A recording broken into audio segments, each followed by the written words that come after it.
Hallelujah, Jesus.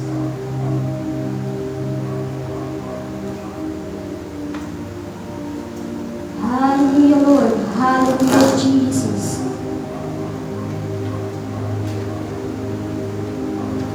Hallelujah, Lord. Hallelujah, Jesus.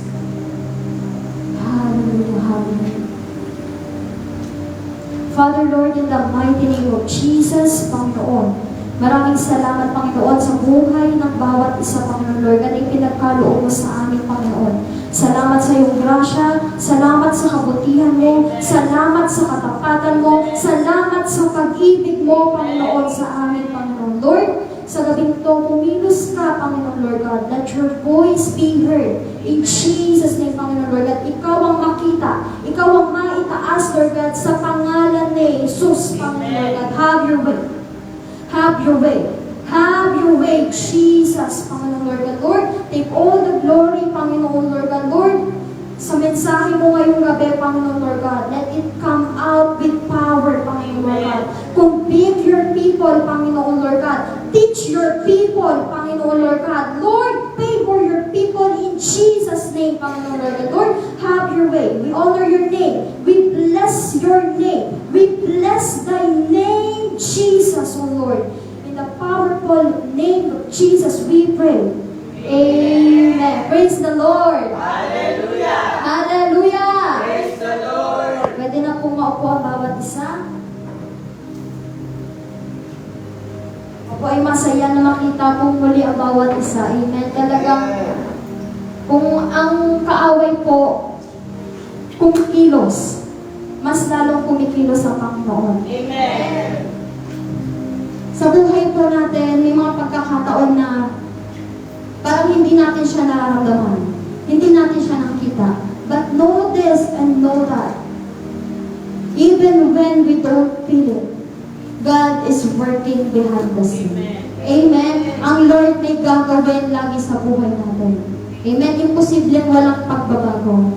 Amen. Kung ikaw yung anak ng Diyos na karanas ngayon ng hirap sa buhay, tataan mo po na lagi mo kasama ang Panginoon. Amen. Walang imposible sa Kanya. Amen. All God is asking right now is that tayo po ay maging tapat. Amen. Maging faithful tayo sa Kanya. And the Lord, kayang-kaya naman niyang gawin na lahat. Amen. But sadly, most of the Christians right now, mas pinipili ang mas arap kaysa yung nagsasuffer tayo. Amen. Mas pinipili ang mundo kaysa sa Panginoon. Amen. Wala pong ibang may offer na maganda ang mundo sa atin. Amen. Wala yung magandang maidudulot sa atin. But I believe right now, the Lord is going to teach us. At bibigyan niya tayo ng grasya na mas piliin ng Panginoon, lalo na sa panahon ngayon. Amen. Kanina tinatanong ko si Jean, sabi ko, ano bang nakikita mo sa mundo? Sagot niya, ang gulo-gulo. Amen. At hindi naman po yan nakakagulat. Amen. Sinabi na po sa Biblia na ganito talaga ang mangyayari. Amen. Yung pag-ibig ng bawat isa manlalamig. And ang isa sa cause kung bakit, di ba, ang lalamig ang puso ng bawat isa. Kasi tignan mo nga naman. Patatig na siya, di ba? Sabi last year, yung word natin, yung year declaration natin, na yun yung taon ng pagbalik niya. Amen?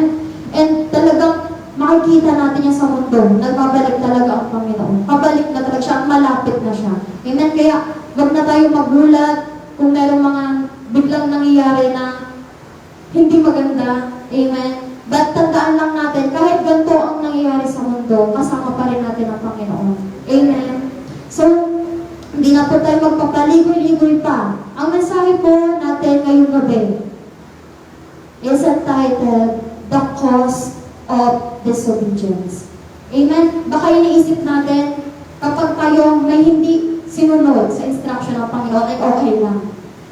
Amen? Baka iniisip natin, kapag hindi tayo sumunod, wala namang nangyayari. Amen? Pero, I believe the message of the Lord tonight will really open our eyes.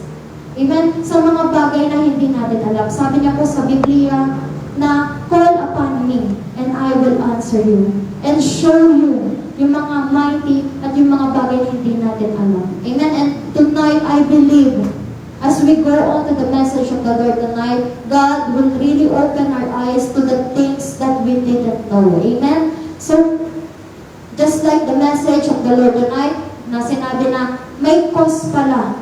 May mga nangyayari kapag tayo ay hindi sumusunod sa Panginoon. Amen? Feeling natin wala lang, pero meron pala. So, gawin pa tayo sa scripture natin na matatagpuan sa Jonah chapter 1, verse 1 to 6.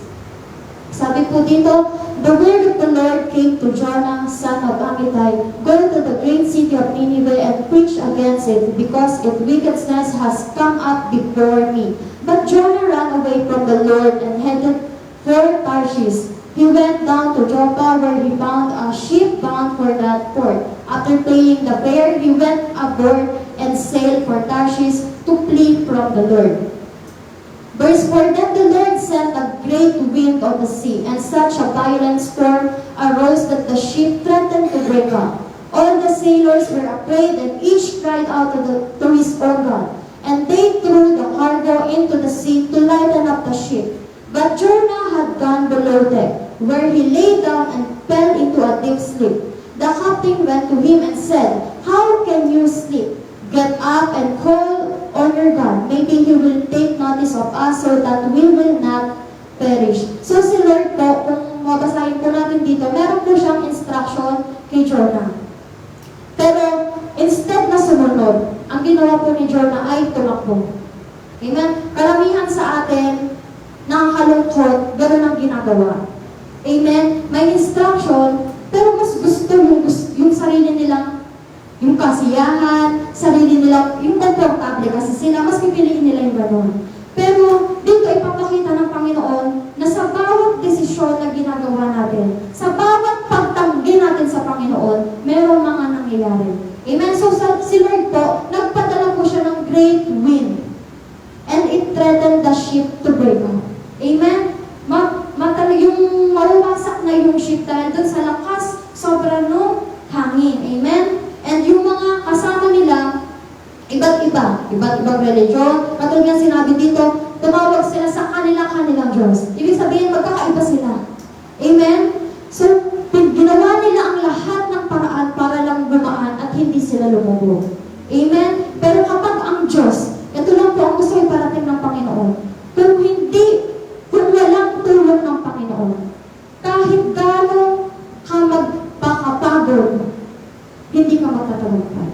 Amen? Katulad nga sinabi, di ba? Walang taong magtatagumpay lalo na kung hindi ka tutulungan ng Panginoon. Lahat tayo nagtatagumpay dahil may tulong ng Panginoon. Lahat tayo gumagaling sa mga karamdaman natin dahil ang Panginoon may intervention. Amen? Sumingit ang Panginoon. Kumilos ang Panginoon. Amen? Meron tayong nararanasang problema, pero ang Panginoon, alam niyo, ayaw niyo ba yung sa pakiramdam na si Lord bigla-bigla na lang siyang kikilos. Tapos all of the sudden, may changes sa buhay natin. Don't you love how God intervened? And the moment that He intervened, andun yung changes. Amen? Pero tayo kasi, sabi nga nila, doon mo lang ma-enjoy yung Panginoon kapag sumunod ka sa Kanya. Yung mga benefits ng pagsunod sa Panginoon, doon mo lang siya mararamdaman, doon mo siya mapipil, doon mo siya ma-experience kapag sumusunod ka.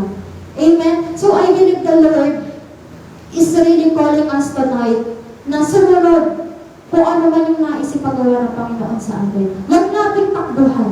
Ang Lord, kapag may binigay na instruction, nakaprepare na yan. Susunod ka na lang. Andiyan ang provision, andiyan lahat ng pangangailangan mo. Amen? Si Jonah, the moment that the Lord, inilas niya yung word na yun, yung instruction na yun sa kanya ng Panginoon, andyan na lahat okay na lahat.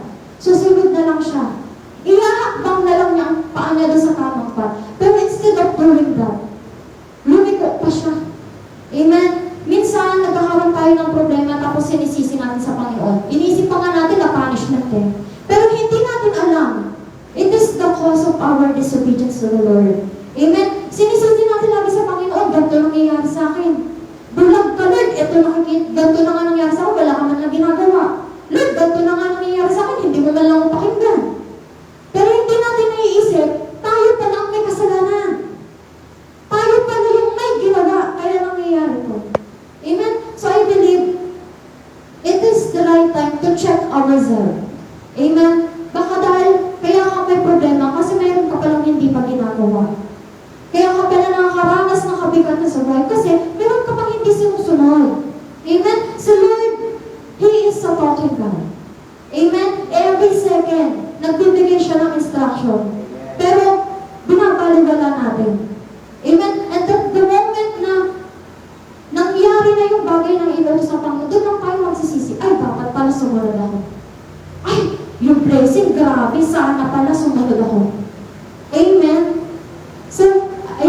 si Lord, ayaw niya na mag-city tayo sa huli. Amen? It is a reminder for us na kapag andyan ang instruction, sumunod agad tayo. We shouldn't question, we just have to follow. Amen? Praise the Lord. Hallelujah. Hallelujah. So, iisa-isahin po natin yung scripture na to. Ano ba yung mga cause ng disobedience? First, separation. Amen? Sabi po sa scripture ng Jonah chapter 1, verse 3, but Jonah ran away from the Lord and headed for Tarshish. He went down to Joppa where he found a ship bound for that part. After paying the fare, he went aboard and sailed for Tarshish to flee from the Lord. Amen? Kapag tayo hindi sumusunod, napapalayo tayo sa Panginoon. Amen? The more na hindi tayo sumusunod, the more na nagkakaroon ka ng distance sa Panginoon. Amen? And to break that distance, isang hakbang lang yung gagawin mo. Kahit diba tayo, madami tayong mga pinipili sa buhay. Amen? Mas gusto natin to kasi masaya. Mas gusto natin to kasi komportable. Ayaw natin sa inuutos ng Panginoon kasi mahirap. Sabi nga, diba, we will suffer. Sabi sa Bible. Amen? Nung si Saul po ay nakita niya ang Panginoon. Nung nagpakita ang Panginoon kay Saul, nung binulag siya, sinabi doon, na gagamitin si Saul para sa Panginoon at siya ay magsasuffer. Gano'n tayo eh. Kapag narinig natin yung word na suffering, ayaw na natin. Bakit nga naman? Kung pwede ka naman maging masaya, kung pwede ka naman maging komportable, bakit mo pipiliin yung kahirapan na yan? Pero that is Christianity. Amen? When you take up the cross, talagang merong, alam mo yung nagpapagal ka talaga. Amen? Bawat hakbang mo patungo sa Panginoon, may mga tatanggalin siya kaya may sakit. Amen? Madaming bagay na nasa buhay natin na hindi kalooban ng Panginoon. Amen? At tayo ginagawa tayong Christ-like ng Panginoon. So, yung journey natin, hindi lang yan, lakad ka lang ng lakad. Bawat hakbang mo, ang Lord tinatapyas ka.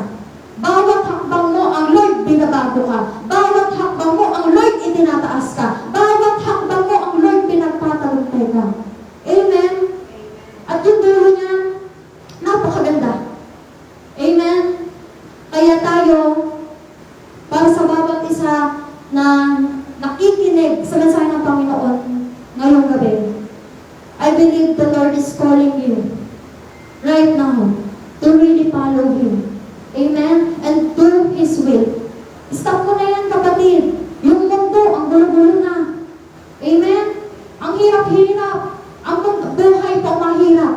It is full of battle. And para tayo magtagumpay, we need Jesus sa buhay natin. Amen? It is the only way to survive. It is the only way to overcome this world. Amen? And para sa bawat anak ng Panginoon, sinabi na po sa Biblia na tayo ay magtatagumpay. Amen? We just have to believe.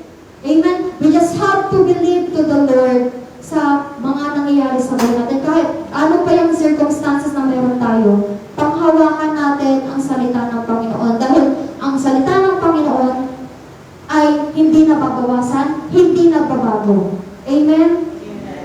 Praise the Lord. Hallelujah. Hallelujah. Praise the Lord. Next. Sabi po sa Isaiah 59 verse 2, but your iniquities have separated you from your God. Your sins have hidden His face from you so that He will not hear. Dahil sa kasalanan. The more that you sin, the more na napapalayo sa atin ang Panginoon. Amen? The more na nagdi-disobey ka, andyan din ang bulong ng kaaway, ay gawin mo lang yan, masarap yan eh. Ay gawin mo lang yan, komportable yan eh. The more na tayo ay malayo sa Panginoon, the more tayo na mas madaling mag-give in sa mga temptasyon ng buhay. Amen? But tayo po, hindi tayo nananalo. Hindi tayo mananalo sa temptasyon. Kaya nga sinabi ng Panginoon, to live. Amen, takbuhan mo. Hindi mo kailangan labanan. Kasi nandyan na yan eh. Hindi ka mananalo dyan. The only way to overcome is to flee. Takbuhan mo na. Kapag alam mo mali, diwag mo nang gawin. Alam mo, grace ng Panginoon na, alam mo yung gagawin mo pa lang, pero andyan ang conviction ng Lord na, ay, mali ko. Amen? Every time na may gagawin ka, andyan ang conviction ng Lord, ay, tama ba yan? Amen? Grace na lang po ng Panginoon. Kung ikaw po, yung anak ng Diyos na ganyan pa yung nararamdaman, magpasalamat ka. Kasi kapag nawala yung grace na yan, ibig sabihin napakalayo ng Lord sa'yo. Amen? Kinukomfort ka na ng kaaway. Hindi ka na ginugulo.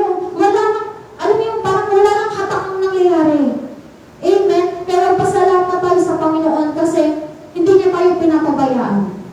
Amen? Lagi niya tayo nire-remind na kailangan ganito tayo, kailangan ganito tayo. Amen? God is always reminding us to be pure. Amen? Sa pagsasalita natin, sa mga iniisip natin, sa mga gagawin natin. Amen? And kailangan natin pasalamatan ng Panginoon kasi walang ibang gagawa niyan kundi siya lang. Amen? Ang kaaway, hindi ka niyang gaganyanin eh. Sabi nga nila, bakit kapag gumuluhin, ikakampi ka na nila? Amen? Nagtataka yung iba, bakit yung moment na sila ay lumapit sa Panginoon, doon pa sila nagkaroon ng problema. Amen? Yung iba nagsasabi, nag-serve na nga ako, bakit ganito pa? Sinabi ko nga, magbibigay na ako, bakit ganito pa yung nangyari? May dahilan kung bakit yan nangyayari. Amen? Kasi ang kaaway, lalo ka nang isi-shake. Papatunayan niya sa'yo na ang Panginoon, hindi niya nakakita yung mga sitwasyon niyo. Gagawin niya para kang bubulagin. Amen? Gagawin ka niyang bigay sa mga sinasabi ng Panginoon. At ipapakita niya lang sa'yo yung mga negatibong nangyayari sa buhay mo. Amen? Kaya the more na may shaking sa buhay, magpasalamat ka kasi kakampi ka pa pala ng Diyos. Amen? The more na may problema ka, magpasalamat kasi kakampi ka pa pala ng Diyos. Amen? Kaya huwag nating aayawan ng problema. Yakapin natin. Amen? Huwag nating iistambayan. Amen? Lakaran mo lang. Amen? Kapag may problema, huwag mong isipin ng isipin. Kasi, hihilahin ka ng pababa. Amen? Praise the Lord. Hallelujah. Hallelujah. Praise the Lord. Next. Second cause is, it causes us to sleep. Sabi sa Jonah, chapter 1, verse 4 to 6, Then the Lord sent a great wind on the sea, and such a violent storm arose that the ship threatened to break up. All the sailors were afraid, and each cried out to his own God. And they threw the cargo into the sea to lighten the ship, but Jonah had gone up below deck, where he lay down and fell into a deep sleep. Kapag tutulog ka na, hindi mo na nararamdaman kung ano nangyayari sa paligid mo. Amen? Hindi mo na makikita kung ano yung nasa paligid mo. And sinasabi lang po ng Panginoon, there is a danger in sleeping. Huwag kang matulog-tulog. Amen? Kapag sinabi ng Lord na mag-pray ka, kahit sobrang pagod ka na at antok ka na, magdasal ka pa din. Amen? Paramihan sa mga Kristiyano po ngayon, sa mga anak ng Diyos, hindi na nagdadasal. Amen? Kasi pagod na galing sa trabaho. Yung buong araw nila, napunta na lang sa trabaho. Pagdating sa bahay, pagkahiga mo sa ano mo, wala na, hinila ka na ng antok. Amen? Nagdasal ka, pero yung amen mo, nandun ang kinabukasan. Amen? Hindi mo na natapos.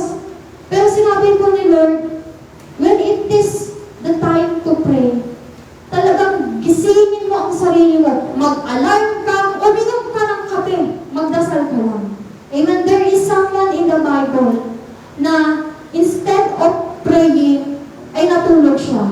At sabi po doon, sa verse na yan, next, sabi dito, they went to a place called Gethsemane, and Jesus said to his disciples, Sit here while I pray. He took Peter, James, and John along with him, and he began to be deeply distressed and troubled. My soul is overwhelmed with sorrow to the point of death. He said to them, Stay here and keep watch. Going a little farther, he fell to the ground and prayed that if possible, the arm might pass from him. Our Father, he said, everything is possible for you. Take this cup from me, yet not my will, but what you will. Then he returned to his disciples and found them sleeping. Simon, he said to Peter, Are you asleep? Couldn't you keep watch for 1 hour? Watch and pray so that you will not fall into temptation. The spirit is willing, but the flesh is weak. Amen? Yung spirit natin gustong-gusto magdasal. Pero yung katawan natin gustong-gusto ng matulog. Amen? Sabi lang po dito ng Panginoon, gumising ka. Amen? Magdasal ka. Kasi the more that you sleep, yung kaaway nag-aabang yan sa'yo eh. Amen? Sabi po that siya po dyan sa verse. Sabi dito, when you don't pray, you stray. Napapalayo ka na kay Lord. Amen? Nanghihina ka na kapag hindi ka nagdadasal. Yung mga temptasyon, yan na lang yung napiped sa'yo eh. Amen? Imbis na yung word, yung salita ng Panginoon ang nagpupuno sa'yo, yung lies na ng kaaway ang nagpupuno sa'yo. Amen? Pray!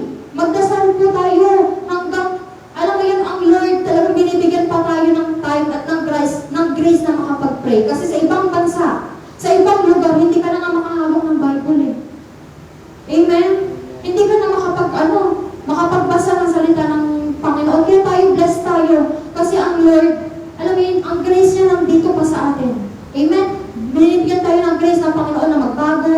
Binibigyan tayo ng grace ng Panginoon na talikuran yung mga ginagawa natin na hindi maganda. Binibigyan tayo ng grace ng Panginoon na mas mapalapit pa sa Kanya. Amen? Kasi yung iba, gusto mapalapit sa Panginoon. Pero yung paligid nila hindi inaalaw na malapit sila sa Panginoon. Amen? Kaya bless tayo. Amen? Kasi yung, alam mo yun, pag gusto natin lumapit sa Panginoon, nakakalapit tayo agad sa Kanya. Amen? At ang Lord, hindi tayo binibigo. The moment that we call upon His name, andyan agad ang answer. Amen? Andyan agad yung tugon niya. Andyan agad yung tulong niya. Amen? Praise the Lord. Hallelujah. Hallelujah. Praise the Lord. Sabi ko sa Matthew 13 verse 25, but while everyone was sleeping, his enemy came and sewed wings upon the wind and went away. Amen? Ang enemy ko, sabi ko dito, the enemy does not come to intervene. It comes to destroy you. Amen? Hindi yan dadating at lalapit sa iyo para pasayin ka. Hindi yan lalapit sa iyo para gawin kang komportable. Lalapit yan sa iyo para nakawin ka at sirain ka. Amen? Kaya tayo, kumilos tayo, huwag tayong matulog, huwag tayong patulog-tulog, gumising tayo. Amen? When the Lord tells you to pray, get up and pray. Amen? When the Lord tells you to do something, get up and do it agad-agad. Amen? Praise the Lord. Hallelujah. Hallelujah. Praise the Lord. Next, I believe this is the main point why the Lord gave this message. Tayong muli ay tuturuan ng Panginoon kung paano ba talaga magdasal. Amen? Ibibigay niya yung heart kung bakit, ano ba yung meron sa pagdadasal.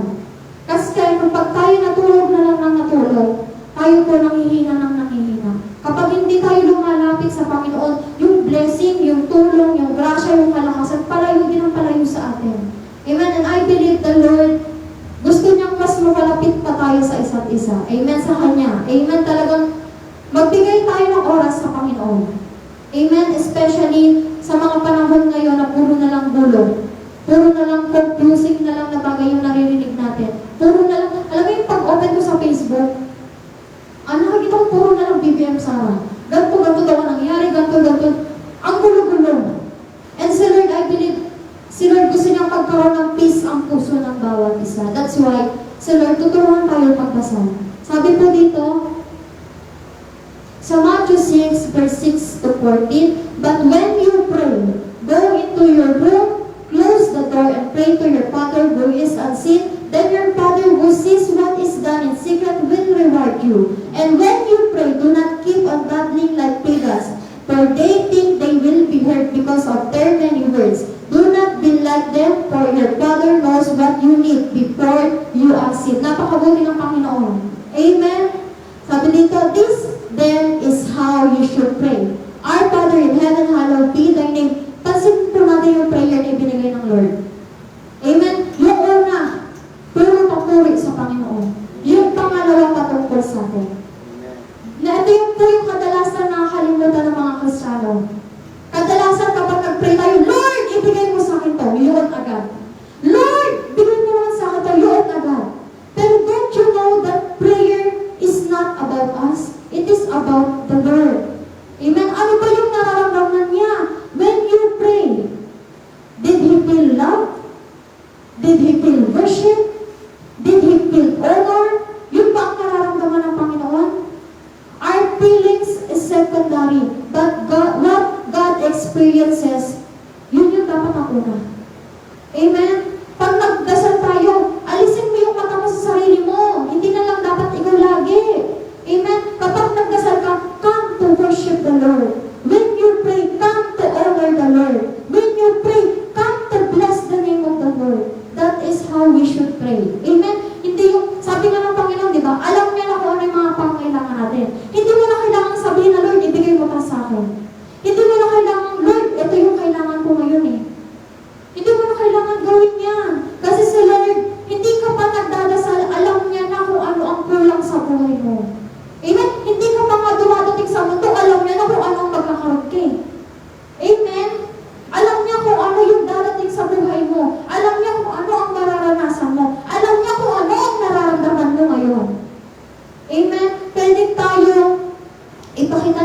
masaya tayo sa harap ng tao. Ang tao, pwede nating maloko.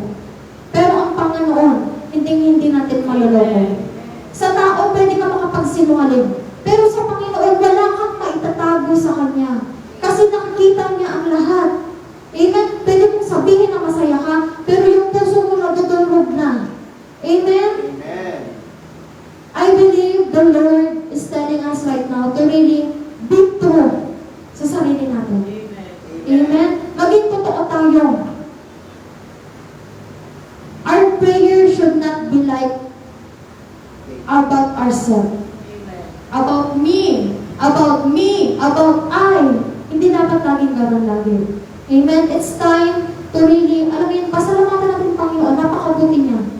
Amen? Yung buhay pa lang natin pagkagising ng umaga, sapat na ng pagpasalamat ka sa Panginoon.